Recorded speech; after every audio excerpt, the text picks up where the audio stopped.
Hi everyone. Getting a not enough SOL error on Phantom Wallet? Don't worry, I'll show you how to fix it fast. Let's dive in. First, this error means you don't have enough SOL to cover transaction fees.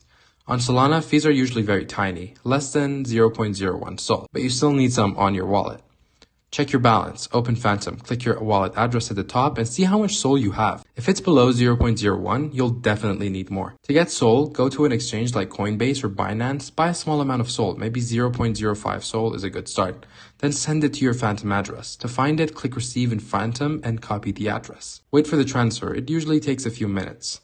Once the SOL arrives, refresh Phantom and your balance should update. Now, retry your transaction. Swap, send, whatever you're going to do. Pro tip. Keep at least 0.05 SOL in your wallet to avoid this issue again.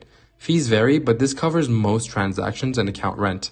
That's it guys. If you're still stuck, try restarting your browser or checking Phantom's help page. Thanks for watching. Drop a like if this helped. See you next time. And happy transacting on Solana.